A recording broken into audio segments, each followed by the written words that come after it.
ഫ്രിഡ്ജിലെ പാല് മിസ്സായപ്പോൾ അനുമോളും നൂറയും അത് നെവിൻ എടുത്തു കാണുമെന്ന് പറഞ്ഞു. എന്നിട്ട് നെവിൻ്റെ നേരെ എടുത്തുപോയി ചോദിച്ചു, നെവിൻ, നീ ആ പാല് എടുത്തിട്ടുണ്ടായിരുന്നോ എന്ന്. ആ സമയം നെവിൻ പറഞ്ഞു, ഇവിടെ എന്ത് മിസ്സായാലും നിങ്ങളെന്തിനാ എൻ്റെ അടുത്തോട്ട് മാത്രം വരുന്നത്? പാല് ഞാൻ മാത്രമാണോ ഉപയോഗിക്കുന്നത്? മറ്റുള്ള ആരെങ്കിലും എടുത്തിട്ടുണ്ടാകും. എല്ലാത്തിനും എന്നെ തന്നെ പറയണ്ട എന്ന് പറഞ്ഞുകൊണ്ടിരിക്കുകയായിരുന്നു. എന്നാൽ അനുമോളും നൂറയും അത് വിശ്വസിക്കാൻ തയ്യാറായിരുന്നില്ല. നീ തന്നെയായിരിക്കും എടുത്തിട്ടുണ്ടാകുക എന്നായിരുന്നു അനുമോളും നൂറയും അടച്ചു പറഞ്ഞിരുന്നത്.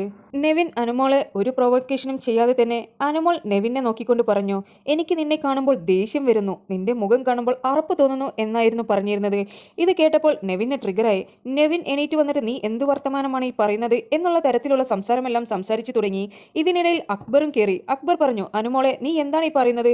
മുഖം കണ്ടിട്ട് അറപ്പാകുന്നു എന്നോ? എന്തൊക്കെയാണ് നീ വിളിച്ചു പറയുന്നത്? ആ സമയം അനുമോൾ പറഞ്ഞു, എനിക്ക് നിന്റെ മുഖവും കാണുമ്പോൾ അറപ്പാണ് തോന്നുന്നത് എന്ന്.